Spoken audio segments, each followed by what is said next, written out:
All right, let's look at a few free fall problems here. Free fall, as we talk about free fall here, we're just discussing a particle that is influenced only by the gravitational field here. And right now we're just constraining that to one dimension. So, in these particular free fall cases, the particle, whatever it is, the object that we're looking at, would be moving vertically in some way, right? Upward, downward. Okay, so that's when we're talking about free fall, we mean only under the influence of gravity. So let's look at this first case here. From the top of a high cliff, a person uses a slingshot to fire a pebble straight downward. The initial speed of the pebble is given as v prime. What is the acceleration of the pebble during the downward motion? Is it accelerating? Explain. Part B, at time t prime, how far beneath the cliff top is the pebble? So kind of wrap your mind around the physical situation first. Um, Always your best bet to do that. So I'm just going to draw a little sketch. Drawing pictures is super important. So let's say that we know this is a cliff, right? And I'm going to go ahead and let the top of the cliff here be my x equals 0 or y equals 0, we could say, since we're only using one dimension, it doesn't matter which one we pick. Um, okay, and I know that the pebble is fired straight downward from the top of the cliff top. So here is the pebble, and I know it's fired downward, we're told, with a speed v prime. So v prime is a constant. Sometimes people will look at these symbols and problems and say, well, it's a all you give is variables. All we have is variables. So I would say no. It's a constant that's given in a symbolic form. It's some particular value. One of the reasons that I teach this way, giving you lots of problems in symbolic form, is it's a little more abstract, so it's a little more advanced. That's true, but it's much more powerful. So consider if you were wanting to solve this problem by programming it into a computer, right? The more powerful solution would be to program it in general and be able to have the user, say, go in and change or vary the initial speed of the pebble to see the various outcomes that are possible.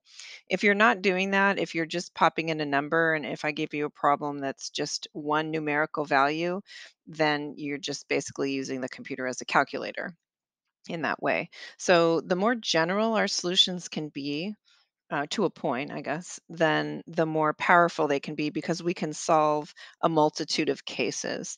And many of you I know are familiar with programming. I'm going to refer to that a lot this quarter. Um, just use kind of that same logic and the same way of thinking, I guess, when you're solving physics problems. Okay, except for with physics problems, you're going to have to draw a lot of pictures. So check it out. What I'm going to do for my sign convention here, I'm going to go ahead and since everything is downward directed, right? Think about it. Your initial speed's downward directed, the displacement is downward directed, my acceleration is downward directed. So I am going to let positive be downward. Why not?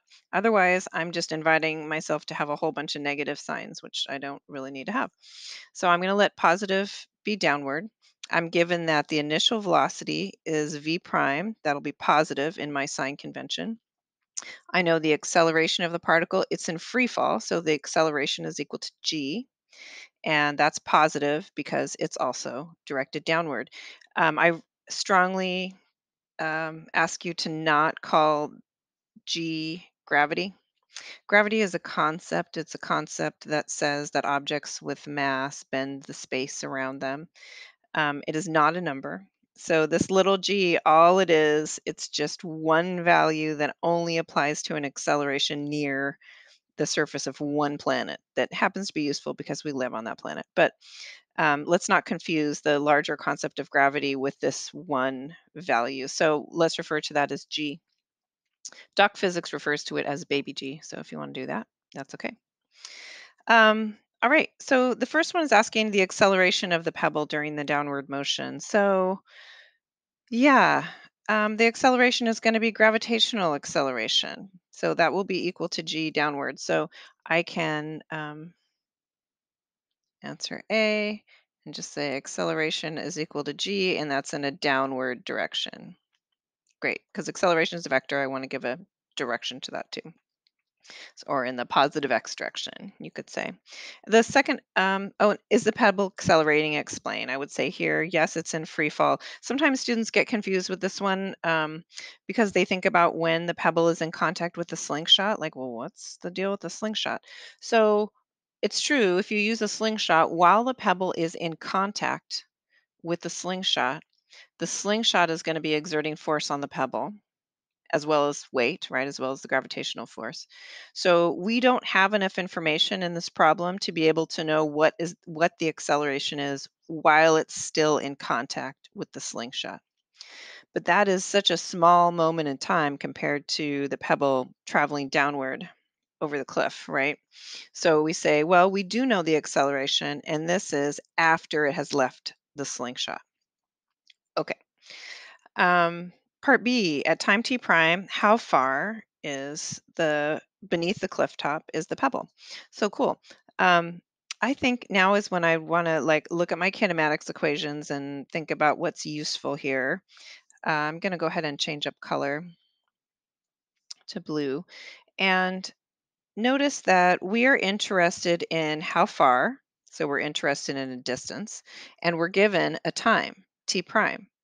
So position with respect to time is going to be a really useful equation for me. So that equation in general is x equals x naught plus v naught t plus 1/2 a t squared. That is my position with respect to time equation. Great, that's the one I'm going to choose for this one. It'll give me the most direct path to my solution. So what I'm looking for is a specific uh, place here. They're asking how far beneath the cliff top. So I'm going to call that x prime. And note that my x naught, my initial position, I already decided that was my x equals 0 for my coordinate system. So that's 0 there. My initial velocity that was given to me as v prime, downwards positive. The time was given to me as t prime plus 1/2. The acceleration is equal to g. That's positive because we have downward positive. And this here is t prime squared. So if you're one of those people that like reflexively always puts in a negative sign in front of the g, you need to stop that behavior right now. That depends on the sign in front of the sign in front of any of these vectors depends on your sign convention, right? So g is always going to be directed when we're using g as an acceleration here, gravitational acceleration. It's directed downward. In this case, downward's positive. So guess what? G is positive. Right. So this gives me my final expression for x prime. That's the thing I'm trying to find here. V prime t plus 1/2 g.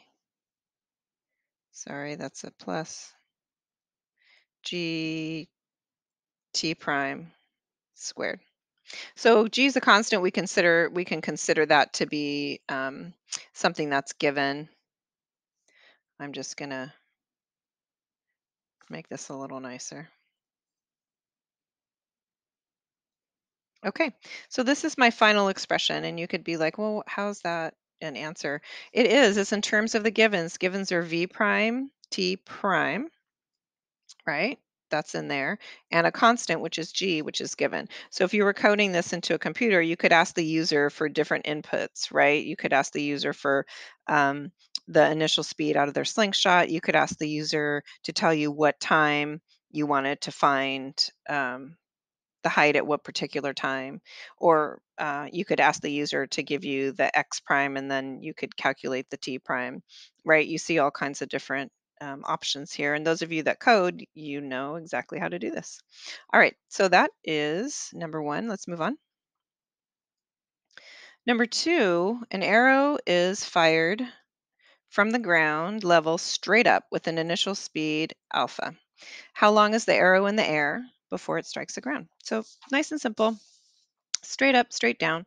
I still want to diagram. Our brains love pictures, right? Our brains like work on pictures. So give yourself, even if it's really simple, just give your brain that edge of drawing a picture. So here is even just this, right? Ground level upward V naught is equal to alpha in this case. And then I'm going to call the ground level where it's fired from, I'm going to call that my x equals 0. All right. So kind of get used to labeling that on your diagrams. Labeling coordinate system and sign convention is going to be part of your life while you're taking physics. And then as far as sign convention for this one, you could say upward or downward positive. I don't know that it really matters. I'm going to go ahead and say upward positive for this one. I have an upward initial velocity. So I'm going to go ahead and just use that. All right. So what are the things that I'm given in this problem? Well, I know that V naught is equal to positive alpha. It's upward, right? The arrow is fired upward. So that's positive in my sign convention. The acceleration, this is in free fall, is going to be equal to g and directed downward. So for this problem, that's negative g because my acceleration, gravitational acceleration as an acceleration is always directed downward.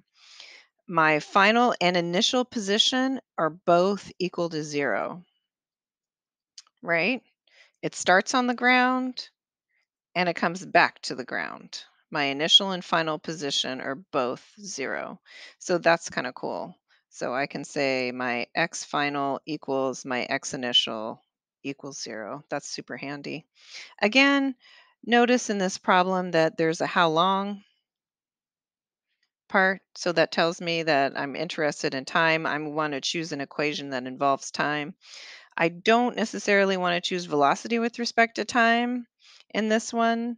Even though they do give us the initial speed there, that would be a path to finding this one. But you know what I'm going to do instead?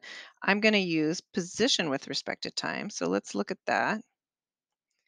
X naught plus V naught t plus 1 half at squared. So notice that I always start with the general equation. And then I take that general equation and I customize it to the physical scenario that I'm working on. So I'll always start with the general equation. That keeps me on track, basically, so I don't mess something up there. And it helps me know why I'm doing what I'm doing. So x and x naught, that's basically the displacement. How far has it traveled from your initial position? Well, we're trying to find the flight time for it to leave the ground and come back to the ground. So actually, the displacement is 0 there because it comes back to where it started, right? V naught is equal to positive alpha. Yeah, because that's upward given as alpha. Time, that's what I'm trying to find. I'll call that t prime. It's a particular time. Trying to find that. Um, plus 1 half. And now my gravitational acceleration here is negative because it's directed downward. Downward's negative in the sign convention that I chose for this problem. T prime squared. All right. So this is probably going to simplify in kind of a nice way for me here. I'll take an extra little step here. 0 is equal to alpha t prime minus 1 half g t prime squared. So I can do a little algebra and I can have 1 half gt prime is equal to alpha there. And I know I'm after the time, right? This how long. This is t prime that I'm looking for there. So if I solve for t prime, I get here that t prime is 2 alpha over g.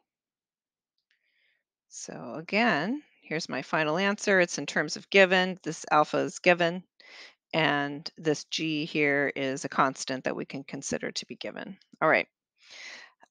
Cool. So that was the arrow. Now let's move on to our third problem. A ball is thrown straight upward and rises to some maximum height h prime above its launch point.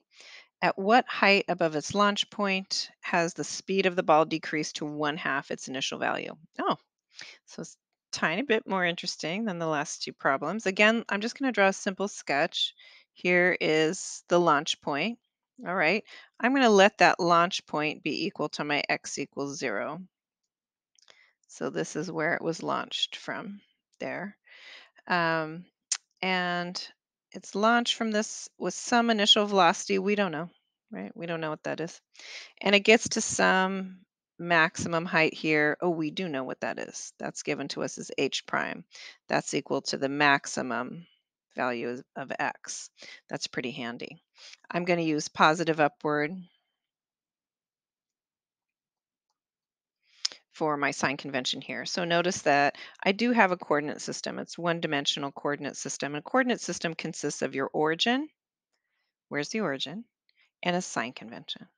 So for 1D, we only need to have like one little notice of where our origin is and then one arrow in order to depict what our positive direction is. Okay, every problem you do though in motion or probably for the rest of the quarter should have a a coordinate system choice on it.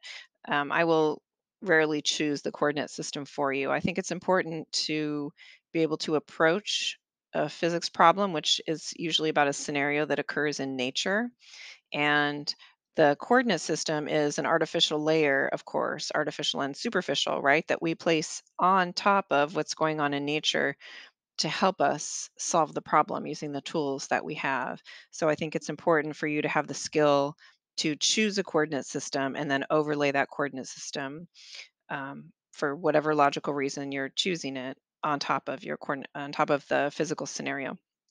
Okay, so what we're after is we're after where the ball's speed is equal to v naught over 2, right? That's what we're after. So this at what height here, we're after a where, so we're after a position and a position that relates to a speed. Okay.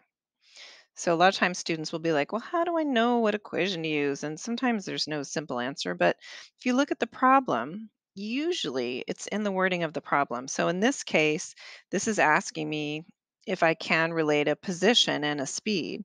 And we do have an equation for velocity with respect to position or speed with respect to position. And that equation is this one, v squared equals v naught squared plus 2a x minus x naught. So that's the general equation. That's a handy one. I like that one. This is a case where you don't care about the time. No one's asking you about the time. You're just basically asked to relate the position to the speed with respect to this constraint of finding it equal to 1/2 of whatever its initial value is. We're not told the initial value, but this is what we're trying to find. So and I would say here the constraint is where v is equal to v naught over 2, right? We're trying to find the position for which that's true.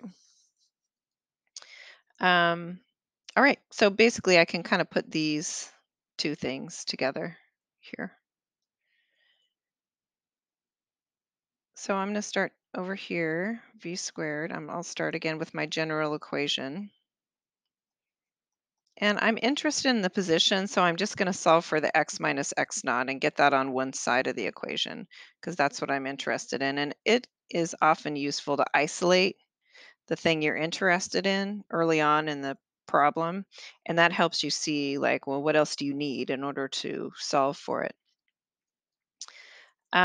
So my x naught is equal to 0 in this problem. So actually I can add that v equals v naught over 2. I also know that x naught is equal to 0 because of my origin choice there. X is what I'm trying to find. So maybe I'll call that x prime when I'm solving for it. V is equal to v naught over 2, and a is equal to negative g. Again, I have an upward positive sign convention here. So if I sub all that in here, I can have my x, the thing I'm solving for, let's call that x prime minus 0, right, is equal to, now v is equal to v naught over 2 squared minus v naught over 2 times negative g. So there I've subbed in everything I know about the problem so that I can solve for x prime. And I'm going to continue a little algebra right here. So x prime is equal to v naught squared over 4 minus v naught squared all over negative 2g. So let's change that into v naught squared minus 1/4 v naught squared all over 2g, and that will give me 3/4 v naught squared over 2g, or 3 v naught squared over 8g. So this is where the speed of the ball has decreased to 1/2 of its initial value. And I always, when I stop with this final expression, I always pause for a moment and ask myself, does it make sense? You can do dimensional analysis on this and make sure you're getting the dimensions you want. I can do that with you in just a sec. And also ask if it makes sense. Like, does it make sense that if as V naught gets bigger, right? So if you throw the ball up with a greater initial velocity, that x prime increases. That makes sense, right? That makes sense. I might not have intuited the square there, right? But I know that at least proportionally that makes sense. Does it make sense that if g changes, if you were on a planet with stronger gravitational field, that x prime would get smaller? That also makes sense.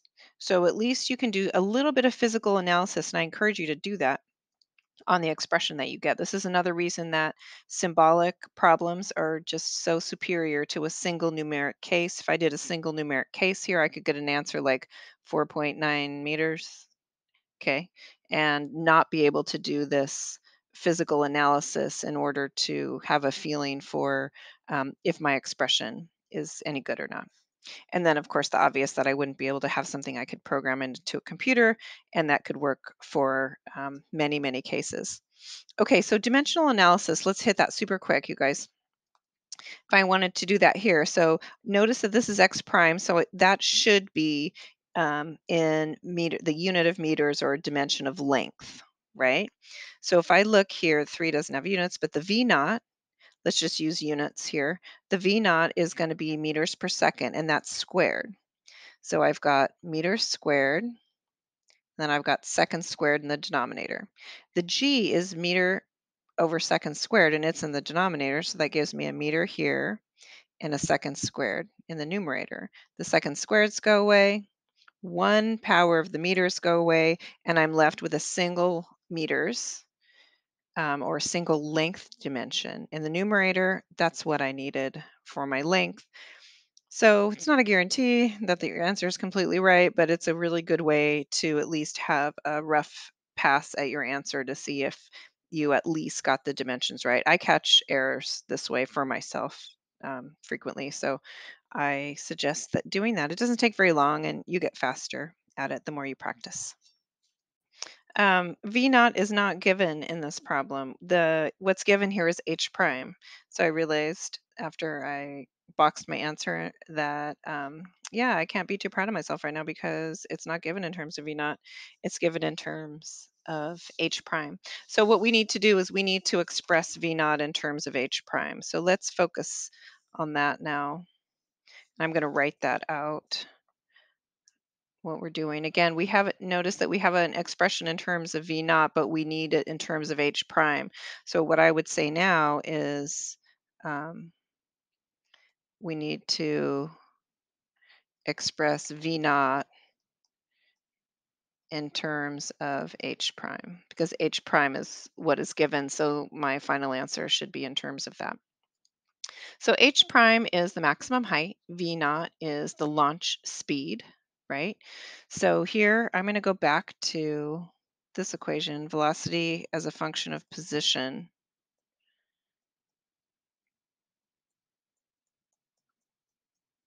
right there. And knowing that at the top, at the maximum height, what's the speed of the ball? You know this, right? Comes to zero, right? The speed goes to zero. So what I can say here is at the maximum height, at h prime, v is zero. Super convenient that. So I'm going to go ahead and pop that into this equation. So I know that my final speed is zero, initial speed is v prime. I'm sorry, v naught. 2a is negative g, and this final here, this final position is x prime, I'm sorry, h prime, my maximum, and then x naught is still equal to 0, where we had set it before. So if I'm going to solve for v naught squared, that gives me it's equal to 2g h prime, or v naught is equal to square root 2g h prime. There we go. Okay, so I need to sub that into my expression from the last page. So my expression from the last page there, I'll switch color, was, let's just check, 3v naught squared over hg. I'm sorry, over 8g. So we had that x prime equals 3v naught squared over 8g. So now we need to sub our v naught in terms of h prime into our v naught squared. So that would be 3 over 8g. And then root 2gh squared is just going to be 2gh prime right there. So that gives me 6h prime over 8, also known as 3/4 h prime. Okay, so that is in terms of the givens. That's super important. So yeah, I wonder if you knew that if you had to just kind of guess, maybe, or think about how far up the ball would go before its speed was one half its initial speed. I'm gonna just have time, a little bit time to think about that. Dimensionally, this one makes a ton of sense, right? Because h prime is going to be in dimensions of length or units of meters, and x prime would be the same. So this evaluating this one dimensionally is a little bit more straightforward.